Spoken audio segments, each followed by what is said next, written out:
Yes yes yes yes yes, good evening good evening good evening. मैं सुमित शर्मा सबका स्वागत करता हूं आपके अपने चैनल या बैच जीत बैच में, जहां पर जीत क्रैश कॉइन जीत सीसी 2.2 जीत 2024 क्रैश कॉइन 2.0 चैनल पे बैच में आज हम स्टार्ट करेंगे रेस्पिरेशन इम्प्लांट्स। रिकॉर्डेड में आ रहा है ये चैप्टर, ठीक है। तो कोशिश रहेगी नेक्स्ट चैप्टर में लाइव में कर सकूं। रेस्पिरेशन इम्प्लांट्स, ये लेक्चर 1 है, मतलब इसके 3-4 पार्ट डालूंगा मैं, छोटे छोटे पार्ट्स होंगे 10-10 15-15 मिनट के, ठीक है। तो उनको कंबाइन करके एक क्लास में वीडियो भी बना दी जाएगी। देखो, सबसे पहले हमने इसमें पढ़ना क्या है, रेस्पिरेशन पढ़नी है, इम्प्लांट्स कैसे होती है। आपने दो चैप्टर जो है मेजर पढ़ने हैं इस फिजियोलॉजी वाले चैप्टर में, है ना, फिजियोलॉजी वाली यूनिट में। सबसे पहले है रेस्पिरेशन और देन है फोटोसिंथेसिस। अब देखना कहाँ पे होगी, कैसे होगी, उसका बेसिक आउटलाइन चेक करो। ये मैंने क्या बनाया, ये मैंने बनाया एक सेल, ये एक सेल है, ठीक है। और ये इसके अंदर माइटोकॉन्ड्रिया है। तो ये रेस्पिरेशन वाला पार्ट, बिकॉज एनर्जी भी चाहिए होती है और एनर्जी बनती भी है। एनर्जी हाउस, पावर हाउस किसको बोलते हैं, माइटोकॉन्ड्रिया को बोलते हैं। तो ऑब्वियसली ये माइटोकॉन्ड्रिया के अंदर ही होगी। ये मैंने बना दिया माइटोकॉन्ड्रिया, और ये आगे क्या आपके पास क्रिस्टी या क्रिस्टे कह लो, इस प्रकार से, ठीक है। ये माइटोकॉन्ड्रिया है, दिस इज कॉल्ड माइटोकॉन्ड्रिया। अब ध्यान से देखना, आपको पता है कि सेल में फोटोसिंथेसिस तो हो रही होती है ना। तो फोटोसिंथेसिस के कारण जो भी ग्लूकोज बना, ठीक है, जो ग्लूकोज बना वो यहाँ पे है मान लो प्रेजेंट, ठीक है। उस ग्लूकोज को हमने ब्रेक डाउन कर दिया। कहाँ पे हो रहा है ये ग्लूकोज का ब्रेक डाउन, साइटोप्लाज्म के अंदर। उस ग्लूकोज को मैंने ब्रेक डाउन कर दिया और उससे क्या बना लिया, उससे बना लिया पायरुवेट, और इसी को हम बोलते हैं ग्लाइकोलिसिस, जो कि हम इस चैप्टर में, इस लेक्चर में पढ़ेंगे।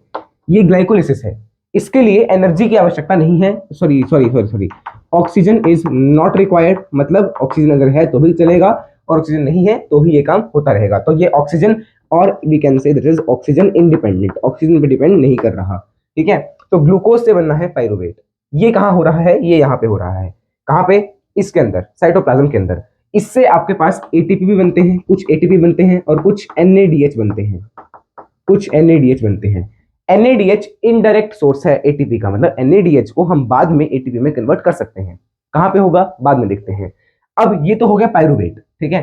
अब ये पायरुवेट कहां जाएगा, ये पायरुवेट जाएगा इसके मैट्रिक्स में। ये मैट्रिक्स होता था, this is called matrix of mitochondria, जो कि इनर मेम्ब्रेन के अंदर है। तो ये मैट्रिक्स के अंदर चला गया। यहां पे क्या होगा, मैट्रिक्स के अंदर ये जो पायरुवेट है, ये जो पायरुवेट है, इससे बनाया जाता है acetyl coenzyme A, acetyl coenzyme A. और इस प्रोसेस में भी हम क्या करेंगे, इस प्रोसेस में भी आपके पास NADH जो है वो रिलीज होगा। तो इसको हमने कहा है लिंक रिएक्शन। ये एक लिंक रिएक्शन में आपको पढ़ेंगे, है ना। तो पहले हम क्या पढ़ रहे हैं, ग्लाइकोलिसिस पढ़ रहे हैं, फिर अगला हमारा टॉपिक लिंक रिएक्शन ही होगा। तो ये लिंक रिएक्शन है। इसको हमने लिंक रिएक्शन क्यों कहा, देखो, पायरुवेट और एसिटाइल कोएंजाइम तो ठीक है ना। अब इस लिंक रिएक्शन में भी आपके पास NADH बनता है, इसमें भी आपके पास NADH बनेगा, ठीक है। मेरे ख्याल से ये क्लियर है। और साथ में जीटीपी वगैरह जो भी, वो तो बाद में देखेंगे। NADH बनेगा, ठीक है। फिलहाल सॉरी, NADH बनता है इसमें। तो अब एसिटाइल कोएंजाइम है ना, एसिटाइल कोएंजाइम में कुछ साइकिल चलता है, उस साइकिल को हमने कहा क्रेब्स साइकिल। तो ये मैंने चला दिया इसका Krebs cycle, this is called Krebs cycle. तो ये भी कहां हो रहा है, मैट्रिक्स के अंदर हो रहा है। तो मैट्रिक्स के अंदर लिंक रिएक्शन हो रहा है, क्रेब्स साइकिल हो रहा है। अब इस क्रेब्स साइकिल के बाद ये जो है, ये क्या देता है, NADH बनता है, इससे NADH बनता है क्रेब्स साइकिल से, ATP बनता है, GTP बनता है, और इससे एक और चीज बनती है FADH2, FADH2। FADH2 और NADH इनडायरेक्ट सोर्स है एनर्जी की। FADH2 एंड NADH ये दोनों क्या हैं, इनडायरेक्ट सोर्स है एनर्जी के। दे आर इनडायरेक्ट ATP, मतलब इनको हम बाद में ATP बना सकते हैं। कैसे बनाएंगे और कहां बनाएंगे, ध्यान से देखना। ये जो मैंने कहा, ये इनर मेम्ब्रेन है, इनर मेम्ब्रेन पे कुछ ऐसी चीज हो रही है ना, जिसको हमने कहा इलेक्ट्रॉन ट्रांसपोर्ट सिस्टम। मतलब इलेक्ट्रॉन से कुछ खेल करना है हमें, है ना। और उससे क्या होगा, ये जो NADH और FADH2 बना है, इसको हम ATP में कन्वर्ट करेंगे। बड़ी सिंपल भाषा में समझा रहा हूं, ठीक है। तो यहां पे चलेगा आपके पास, यहां पे क्या चलेगा, ETS, जिसको हमने कहा इलेक्ट्रॉन ट्रांसपोर्ट सिस्टम। तो पहले लेक्चर में आपको ये मिलेगा, जो कि मैं 10-15 मिनट में खत्म करवा दूंगा। फिर लिंक रिएक्शन और जो छोटे मोटे टॉपिक्स बाकी हैं, बिकॉज लिंक रिएक्शन बहुत छोटा है, तो इसको लगभग हम 15 मिनट एक और लगाएंगे। फिर क्रेब साइकिल में 15 मिनट लगेंगे, और ज्यादा से ज्यादा ETS में भी 15 से 20 मिनट लगेंगे। इस प्रकार से आपका ये चैप्टर मैं कोशिश करूंगा रिकॉर्डेड में 1 घंटे में करवा दूं। अगर मैं लाइव लेता तो मेरे को 2 से 2.5 घंटे भी लग सकते थे, ठीक है। तो मेरे ख्याल से ये इलेक्ट्रॉन ट्रांसपोर्ट सिस्टम का खेल खत्म, इलेक्ट्रॉन ट्रांसपोर्ट सिस्टम। अब लोकेशन में दोबारा दोबारा नहीं बताऊंगा, इलेक्ट्रॉन ट्रांसपोर्ट सिस्टम कहां पे है, इनर मेम्ब्रेन पे है, मैट्रिक्स में लिंक रिएक्शन और क्रेब्स साइकिल चल रहा है, और यहाँ साइटोप्लाज्म में ग्लाइकोलिसिस चल रही है। ग्लाइकोलिसिस कहाँ चल रही है, साइटोप्लाज्म में चल रही है।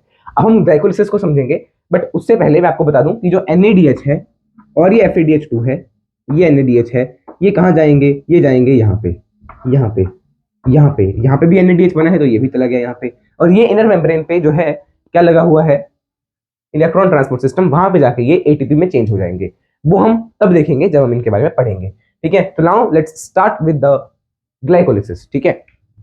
तो ग्लाइकोलिसिस में क्या है, ग्लूकोज का ब्रेकडाउन है। ये ग्लूकोज कहां से आया, आपको पता है फोटोसिंथेसिस का प्रोडक्ट है ग्लूकोज, तो ये वहां से भी आ सकता है। और साथ ही में सुक्रोज, सुक्रोज भी तो है एक स्टोर्ड फूड ऑफ, है ना, प्लांट्स में स्टोर्ड फूड में सुक्रोज भी प्रेजेंट होता है, सुक्रोज। तो वो सुक्रोज जब मैंने ब्रेक किया तो मुझे मिलता है ग्लूकोज एंड फ्रक्टोज, और ये दोनों ही इसमें पार्टिसिपेट कर सकते हैं, किसमें, ग्लाइकोलिसिस में, ठीक है। बिकॉज अब मैं ग्लूकोज आपको, ये जो ग्लाइकोलिसिस है ये आपको समझाने जा रहा हूं, तो बड़ी ध्यान से देखना है। ग्लाइकोलिसिस देखना, पहले मैंने कहा कि स्टार्ट कहां से हो रहा है, ग्लूकोज से हो रहा है, ग्लूकोज से हो रहा है। ग्लूकोज में कितने कार्बन होते हैं, 6 कार्बन होते हैं, और इसका मैंने ले लिया एक मॉलिक्यूल, एक मॉलिक्यूल लिया है, 6 कार्बन है। सबसे पहला है इसका, इसके ऊपर मैंने फॉस्फेट लगाना है। देखो ग्लूकोज का स्ट्रक्चर कैसा होता था, ऐसा होता था, है ना, साइक्लिक स्ट्रक्चर की बात कर रहा हूं मैं। तो यहाँ पे एक CH2OH होता था, है ना, एक मिनट सॉरी उल्टा बोल दिया, फिर यहाँ पे होता था CH2OH होता था यहाँ पे, मतलब ये वाला जो है इसके ऊपर मैं फॉस्फेट लगा सकता हूँ। याद है फॉस्फेट हम कहाँ लगाते थे, जहाँ पे CH2OH होता था। ये जीत CC2.0 वाले बच्चों के लिए है, तो जो भी इसको पहले से फॉलो कर रहा है ना वही इस लेक्चर को देखे प्लीज, है ना। और अगर नहीं भी कर रहे तो समझ आ जाएगा, बट जो मैं बता रहा हूँ उसको एक बार अगर ना समझ आए तो रट्टा मार लो, ठीक है। क्या है, जहां पे CH2OH फ्री पड़ा है वहीं पे फॉस्फेट ऐड हो सकता है, तो मैंने इसमें फॉस्फेट ऐड करना है, ठीक है। मैंने इस पे फॉस्फेट ऐड करना है, तो ये मैंने इस पे फॉस्फेट ऐड कर दिया, जिसके लिए मुझे एक एंजाइम चाहिए होगा, जिसको मैंने कहा हेक्सोकाइनेज। तो ये एंजाइम का नाम याद रखना है, हेक्सोकाइनेज। देखो हेक्सो क्यों, बिकॉज 6 कार्बन है, और काइनेज का काम क्या है कि वो इसके ऊपर फॉस्फेट ऐड कर देगा। अब फॉस्फेट ऐड करेगा तो फॉस्फेट कहां से आएगा, फॉस्फेट आएगा ATP के थ्रू। तो इसके अंदर जो भी ATP है वो खुद को ब्रेक करेगा। देखो ATP यूज हो रहा है, तो ATP ने खुद को ब्रेक करा ADP में और इनऑर्गेनिक फॉस्फेट में। देखो ATP में 3 फॉस्फेट थे, adenosine triphosphate, ADP adenosine diphosphate, इसमें 2 फॉस्फेट हैं और एक इनऑर्गेनिक फॉस्फेट हमने हटा लिया, ठीक है।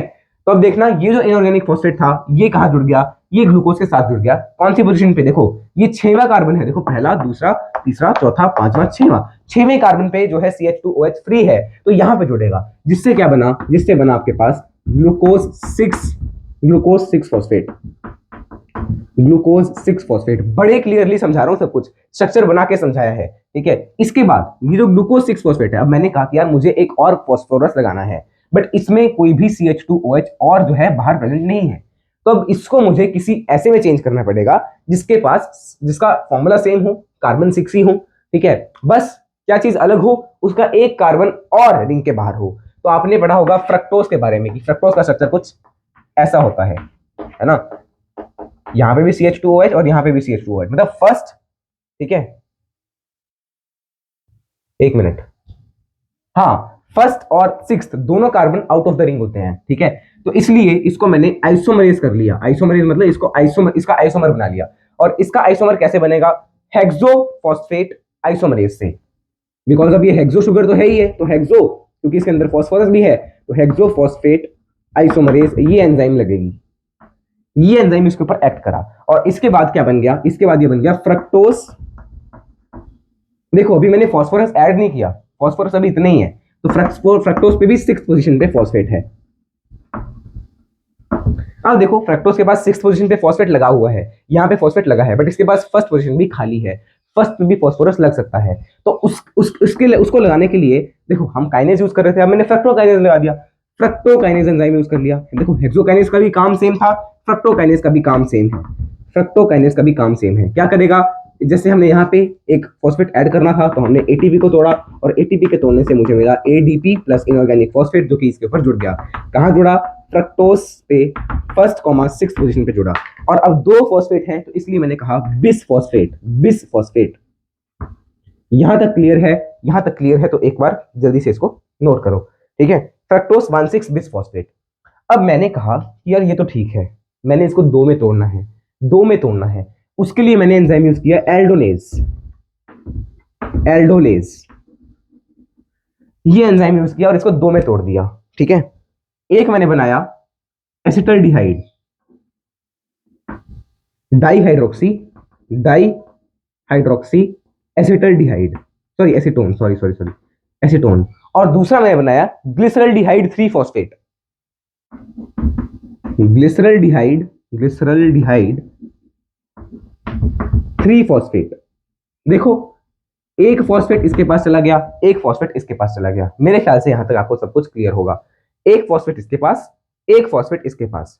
ठीक है, अब इसमें कितने कार्बन, बिकॉज पहले यहां तक सब में 6 कार्बन है। देखो इसके भी 6 कार्बन है, इसके अंदर भी 6 कार्बन है, इसके अंदर भी 6 कार्बन है। बट अभी 6 कार्बन वाला मॉलिक्यूल दो में टूट गया। एक मिनट, कितना दिख रहा है आपको, नीचे दिख रहा है, ये दो में टूट गया। तो अब इसमें 3 कार्बन होंगे और 3 कार्बन इसमें होंगे। इसमें तो नाम में फॉस्फेट आ रहा है, तो 1 फॉस्फेट इसके पास प्रेजेंट है और एक फॉस्फेट इसके पास प्रेजेंट है, बिकॉज ऊपर कितने हैं, 2 फॉस्फेट हैं। तो एक इसके पास चला गया, दूसरा इसके पास चला गया। ये दोनों जो है आपस में कैसे होते हैं, कन्वर्टेबल होते हैं, मतलब इनको हम आपस में कन्वर्ट कर सकते हैं। तो ये मैंने कर दिया इनको आपस में कन्वर्ट, और इसका जो था एक मॉलिक्यूल वो खुद को इसमें चेंज कर दिया, इसके एक मॉलिक्यूल ने खुद को इसमें चेंज कर लिया। तो अब हमारे पास ग्लिसरल्डिहाइड 3 फॉस्फेट के 2 मॉलिक्यूल हो गए। अब इसके बाद मैं आपको अगले पेज पे हो जाता हूं, बिकॉज अब मुझे और जगह चाहिए होगी। ग्लिसरल्डिहाइड 3 फॉस्फेट, अब कितने मॉलिक्यूल हो गए, अब इसके 2 मॉलिक्यूल हो गए। आगे का काम इनके 2 मॉलिक्यूल से होगा, और अब इसने खुद को इसके अंदर चेंज कर लिया, तो इसका एक भी मॉलिक्यूल हमारे पास प्रेजेंट नहीं है। मेरे ख्याल से क्लियर है। कितना टाइम हुआ हमें रिकॉर्ड करते हुए, ठीक है ठीक है, तो अभी ज्यादा टाइम हुआ नहीं, 11 मिनट हुए, तो चल पड़ेगा काम। अब यहां तक ना एक चीज और नोट करनी है, पहले स्टेप में और तीसरे स्टेप में एटीपी बन रहा है, तो सॉरी एटीपी लग रहा है, तो ATP use step, because question ऐसे थोड़ी आएंगे, क्वेश्चन आएंगे इससे एटीपी कितने स्टेप में यूज हुआ, कितने एटीपी यूज हुए, कितने एटीपी बने। तो अभी तक 2 एटीपी यूज हुए, 2 एटीपी यूज हुए, ATP used in first and third step. ठीक है, पहले और दूसरे स्टेप में एटीपी यूज हुआ है। साथ ही साथ मैं आपको एक और चीज बताऊं, जो पहला है और तीसरा है और 10वां स्टेप है, ये इरिवर्सिबल है, मतलब ये दोबारा से रिवर्सिबल, हम इनको रिवर्सिबल नहीं कर सकते, इनको हम वापस उल्टा नहीं सकते। ठीक है, तो मैं एंड में लिखवा दूंगा, पर पहले आपको अभी के लिए ये नोट करना है, ये मेन चीज है। अब 6वां स्टेप जो है, देखो कितने स्टेप हो गए, ये पहला स्टेप, दूसरा स्टेप, तीसरा स्टेप, चौथा और ये 5वां, 5 स्टेप हो गए। अब 6वां स्टेप किसके साथ चलेगा, ये तो अब है ही नहीं। अच्छा, डाईहाइड्रोएसीटोन है, डाईहाइड्रो क्या लिखा है मैंने, डाईहाइड्रोक्सी एसीटोन, और फॉस्फेट तो लिखा ही नहीं यहाँ पे, बिकॉज इसके पास भी तो एक फॉस्फेट है, 1 पे है, मतलब एक फॉस्फेट है इसके पास, डाईहाइड्रोक्सी एसीटोन फॉस्फेट, और यहाँ पे ग्लिसरल्डिहाइड 3। ठीक है ठीक है। अब क्योंकि ये है ही नहीं, इसने तो खुद को इसके अंदर कन्वर्ट कर लिया, और कन्वर्ट करने के कारण इसके पास 2 मॉलिक्यूल्स बन गए। अब हम अगला जो चीज करेंगे वो इसके साथ करेंगे। अब तक हमने 5 स्टेप पढ़ लिए हैं, अब आगे के स्टेप्स देखते हैं। 1 मिनट में इसको मिटा देता हूँ। मेरे ख्याल से जो जो मैंने आपको बताया है वो सब कुछ क्लियर होगा। 5वें स्टेप में जो ग्लिसरल्डिहाइड 3 फॉस्फेट है, ग्लिसरल्डिहाइड 3 फॉस्फेट है, देखना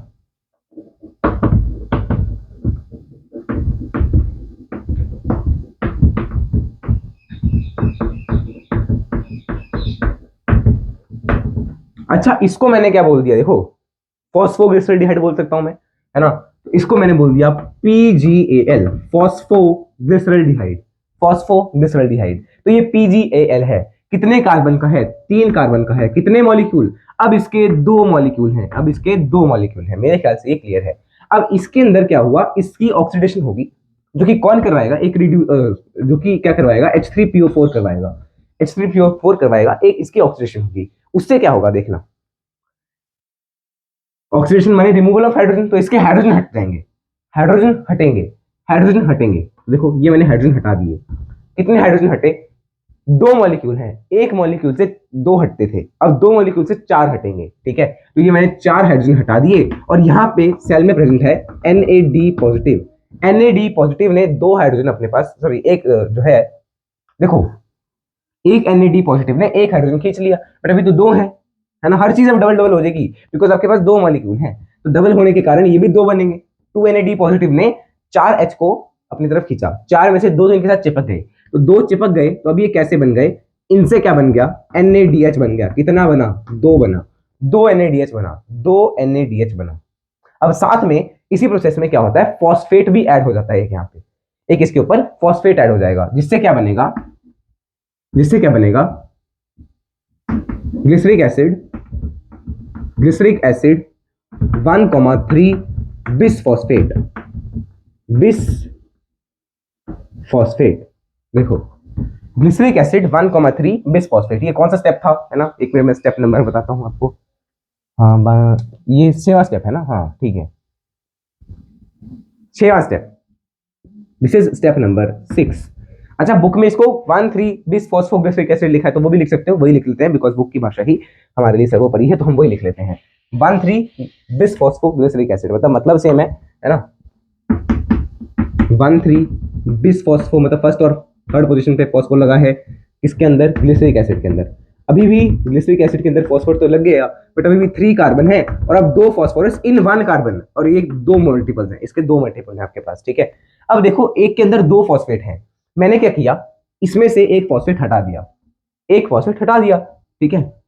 तो एक फॉस्फेट कैसे हटाएंगे, एटीपी से, सॉरी एडीपी में हमने वो ऐड कर दिया। एडीपी में अब देखो फॉस्फेट इसमें से हटाना है, मैंने कहा कि मैंने फर्स्ट पोजीशन से फॉस्फेट हटा दिया, बिकॉज अब मेरे पास 2 पोजीशन पे है ना। फॉस्फेट लगाया किसने, H3PO4 ने अपना फॉस्फेट यहाँ पे लगा दिया।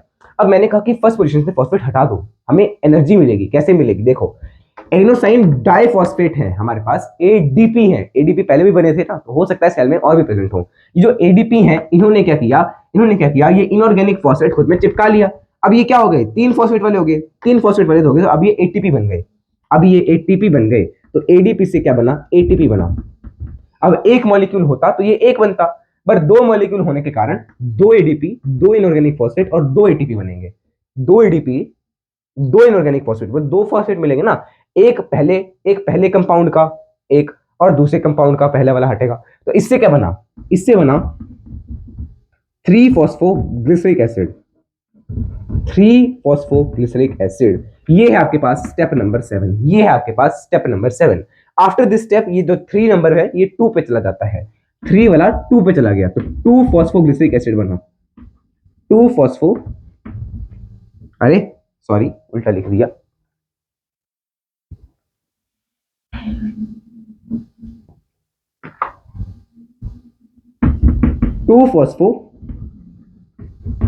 ग्लिसरिक एसिड बना। अब देखो ध्यान से, इसको मैंने कहा पीजीए, इसको मैंने बोला पीजीए, और ऊपर क्या था, बिसफॉस्फो पीजीए, मतलब बी से आया बी, पी से आया पी, जी से आया जी, और ए से आया ए, तो ये है, इसको मैंने बोला बीपीजीए।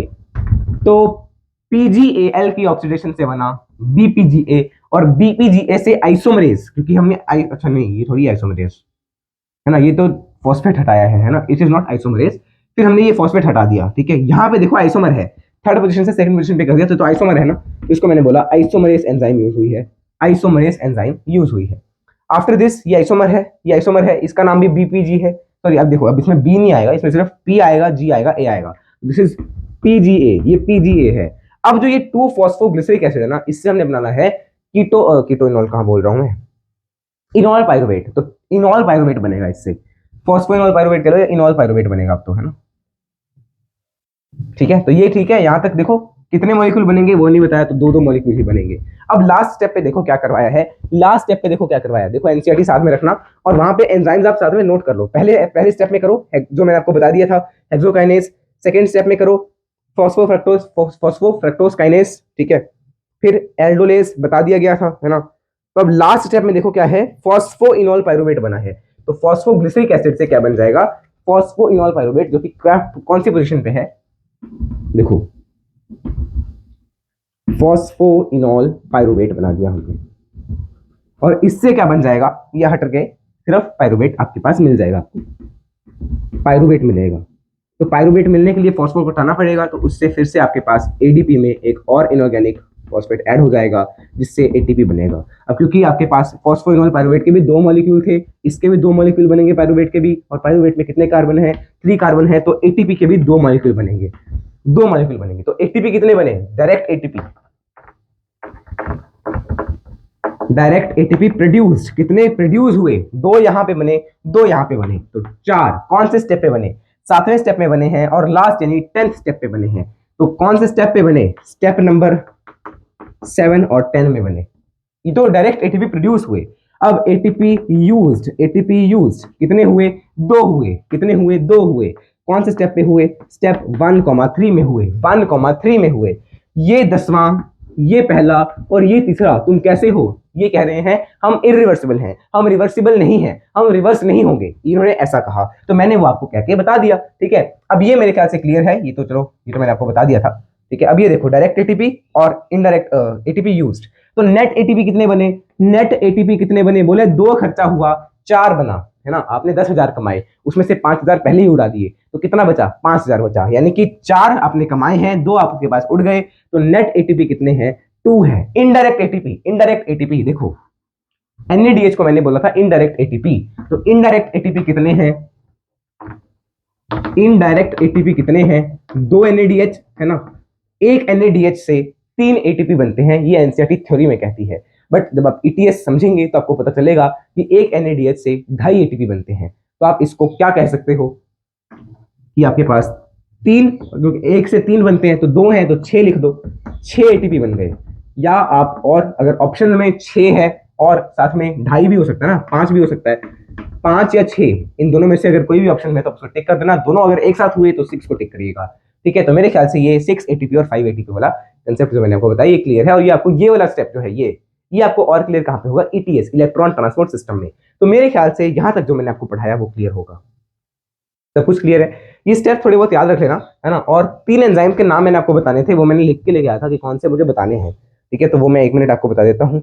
हाँ, एक तो ये बताना था लास्ट में पायरुवेट काइनेज। ठीक है, पायरुवेट काइनेज इसमें लिख लो लास्ट में, पायरुवेट काइनेज, बिकॉज पायरुवेट बनाना है। तो पायरुवेट देखो, काइनेज माने जो फॉस्फोरस की एक्टिविटी करवा रहा है वो काइनेज मान लो। तो यहाँ पे फॉस्फोरस की एक्टिविटी हो रही है, पायरुवेट काइनेज। ये ट्रिक बताइए मैंने, पायरुवेट काइनेज। और साथ में फॉस्फोरस की एक्टिविटी और कहाँ पे हो रही है? यहाँ पे भी हो रही है, यहाँ पे भी हो रही है। तो आप इसको लिखेंगे क्या?